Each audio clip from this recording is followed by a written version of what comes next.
Hi, എല്ലാവർക്കും ലിവീസ് കിച്ചണിലേക്ക് സ്വാഗതം. ഇന്ന് നമ്മൾ ചെയ്യാൻ പോകുന്നത് വളരെ ഈസി ആയിട്ടുള്ള കുഞ്ഞുങ്ങൾക്കൊക്കെ ഇഷ്ടമുള്ള പൂരിയാണ് ഉണ്ടാക്കുന്നത്. അപ്പോൾ അതിൻ്റെ കൂടെ അതിൻ്റെ കോംബോ ആയിട്ട് നമ്മൾ കഴിക്കുന്നത് ഫ്രഷ് മാംഗോ പൾപ്പാണ്. മാങ്ങാ രസം എന്ന് പറയും. അത് വളരെ എളുപ്പമാണ് ഉണ്ടാക്കാനായിട്ട്. അപ്പോൾ അതിനാവശ്യമായിട്ടുള്ള എന്തൊക്കെ ഇൻഗ്രീഡിയൻസ് വേണമെന്ന് നോക്കാം. അതിൻ്റെ പ്രിപ്പറേഷനിലോട്ട് പോകാം. അപ്പോൾ നമ്മൾ അതിനാവശ്യമായിട്ടുള്ള സാധനങ്ങൾ എടുത്ത് വെച്ചിട്ടുണ്ട്. ഞാൻ എടുക്കുന്ന 1.5 കപ്പ് ഗോതമ്പ് പൊടിയാണ്. പിന്നെ 1 ടേബിൾ സ്പൂൺ റവ, പിന്നെ ആവശ്യത്തിന് ഉപ്പ്, പിന്നെ നമുക്ക് വെള്ളം കൂടെ ചേർത്തിട്ട് നന്നായിട്ട് കുഴച്ചെടുക്കാം. കുറേശ്ശെ വെള്ളം ചേർത്തിട്ട് കുഴച്ചെടുക്കാം.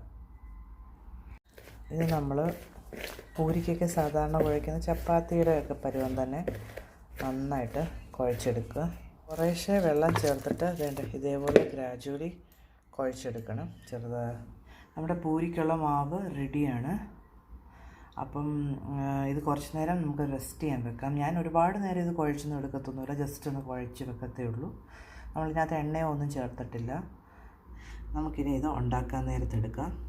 നെക്സ്റ്റ് നമ്മൾ മാങ്ങാ രസം ഉണ്ടാക്കണം. അതിന് നല്ല പഴുത്ത മാങ്ങ ജസ്റ്റ് ഒന്ന് മിക്സിയിലിട്ട്, മധുരം കുറവാണെങ്കിൽ 1 സ്പൂൺ പഞ്ചസാരയും കൂടെ ചേർത്തിട്ടൊന്ന് അടിച്ചെടുക്കണം. ആദ്യം നമുക്ക് ഈ മാങ്ങ ഒന്ന് അരിഞ്ഞെടുക്കാം. അപ്പോൾ നമ്മുടെ മാങ്ങ അരിഞ്ഞ് വെച്ചേക്കുവാണ്. ഇന്നൊരു മിക്സിയുടെ ജാറിലോട്ട് നമുക്കൊന്ന് അടിച്ചെടുക്കാം. മധുരത്തിന് ആവശ്യമുള്ള ഷുഗർ ചേർക്കുക. ഞാൻ ഒരു 1 ടേബിൾ സ്പൂൺ ചേർത്തിട്ടുണ്ട്. നമ്മുടെ നല്ലതായിട്ട് മാംഗോ പ്യൂരി അരഞ്ഞ് കിട്ടിയിട്ടുണ്ട്. നമ്മുടെ മാംഗോ പ്യൂരി ആയിട്ടുണ്ട്. അപ്പോൾ നമുക്ക് ആദ്യം പൂരി ഉണ്ടാക്കിയെടുക്കണം. അപ്പോൾ നമ്മുടെ പൂരിയുടെ ഡോ നല്ലതായിട്ടിരിക്കുകയാണ്. നമുക്കൊന്നും കൂടെ ഒന്ന് ഇത് ചെയ്ത് കഴിഞ്ഞാൽ ഞാനിങ്ങനെ ചപ്പാത്തിക്ക് വെക്കുക ഇങ്ങനെയാണ്. കുഴയ്ക്കുന്ന സമയത്ത് ജസ്റ്റ് ഒന്ന് കുഴച്ച് വെക്കത്തേ ഉള്ളൂ. അതൊക്കെ കുറച്ച് കഴിഞ്ഞപ്പോൾ ഏകദേശം ഒരു അരമണിക്കൂറായി ഞാൻ ഇത് കുഴച്ച് വെച്ചിട്ട്. അത് കഴിഞ്ഞിട്ട് നമ്മളൊന്ന് ഇതുപോലെ നന്നായിട്ട് കുഴച്ചെടുത്താൽ നമുക്ക് നല്ല പെർഫെക്റ്റ് ആയിട്ടുള്ള ഡോ കിട്ടും. കണ്ടില്ലേ? കണ്ടോ? ഇനി ഇതൊന്ന് പരത്തിയെടുക്കാം. ആദ്യം നമുക്ക് ഞാനിങ്ങനെയാണ് പൂരി ഉണ്ടാക്കുന്നത്. ആദ്യം ജസ്റ്റ് ഒരു 2 ബോൾസ് ഇങ്ങനെ ഉണ്ടാക്കും.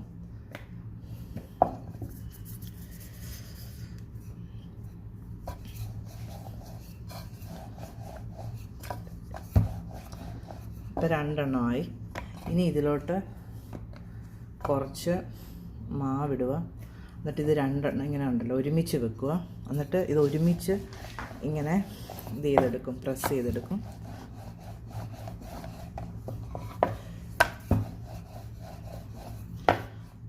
അല്ലെങ്കിൽ ഇത് നല്ലതായിട്ട് നമ്മൾ ഫ്രൈ ചെയ്യുമ്പോൾ പൊങ്ങി വരും. പക്ഷേ ഇങ്ങനെ ചെയ്താൽ ഒന്നുകൂടെ നന്നായിട്ട് നമുക്ക് നല്ല ഫ്ലഫി ആയിട്ടുള്ള പൂരി കിട്ടും.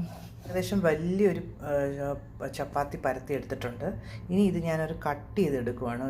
എന്തെങ്കിലും ഒരു പാത്രമോ കട്ടറോ വെച്ചോ എല്ലാം കട്ട് ചെയ്തെടുത്താൽ മതി. നമുക്ക് ഇതുപോണക്കത്തെ ഒരു വട്ടപ്പാത്രം വെച്ച് ഞാനിങ്ങനെ കട്ട് ചെയ്തെടുക്കും. ഇത് കണ്ടില്ലേ? ഇതുപോലെ കട്ട് ചെയ്തെടുത്തിട്ട് നമുക്ക് ചെറിയ ചെറിയ പൂരിയായിട്ട് വറുത്തെടുക്കാം. പൂരിക്കുള്ള മാവെല്ലാം പരത്തി റെഡിയാക്കി വെച്ചിട്ടുണ്ട്. അപ്പം നമുക്കിനി നമ്മുടെ ചട്ടി ചൂടായിട്ടുണ്ട്.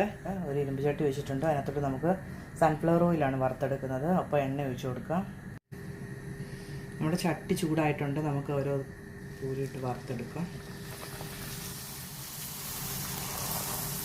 നമ്മളിങ്ങനെ കുറ്റി കുറ്റി പൂരിയാണ് ഉണ്ടാക്കുന്നത്. അതാണ് ഇതിൻ്റെ ടേസ്റ്റ്. നമ്മളിപ്പോൾ ഓരോന്നിങ്ങനെ ഡിപ്പ് ചെയ്ത് കഴിക്കാൻ പറ്റും. ഞാനിത് നമ്മുടെ നാട്ടിലെങ്ങും അങ്ങനെ അധികം ഇത് വന്നിട്ടില്ല. ഞാനിത് ഗുജറാത്തിൽ സൂറത്തിൽ പോയപ്പോൾ കഴിച്ചതാണിത്. അതിനുശേഷം നമുക്ക് ഈ കോമ്പിനേഷൻ ഭയങ്കര ഇഷ്ടമാണ്.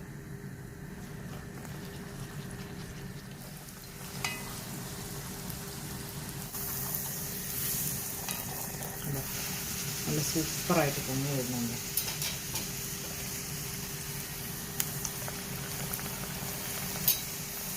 ഞാൻ ചെറുതായതുകൊണ്ടാണ് കേട്ടോ 1-2 എണ്ണം ഒരുമിച്ച് ഉണ്ടാക്കുന്നത്.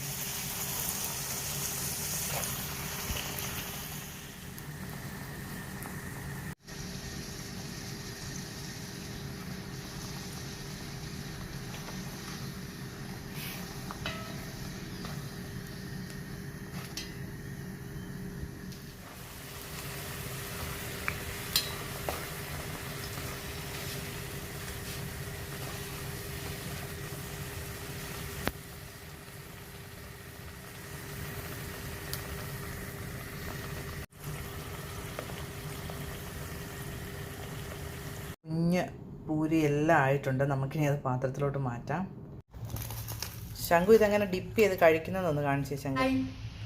നമ്മളിങ്ങനെ കഴിക്കുന്നതെന്ന് കണ്ടിട്ട് നമുക്ക് നമ്മളാണെങ്കിൽ ഇത് ചെറുതായിട്ടൊന്ന് പൊട്ടിച്ചിട്ട് നമ്മുടെ സ്പൂൺ ഉണ്ടെങ്കിൽ സ്പൂൺ വെച്ച് നമ്മുടെ ഈ മാംഗോ രസം ഇങ്ങോട്ട് നമ്മൾ ഒഴിക്കണം. വെച്ചിട്ട് നമ്മളാണെങ്കിൽ ഇങ്ങനെ ഒറ്റ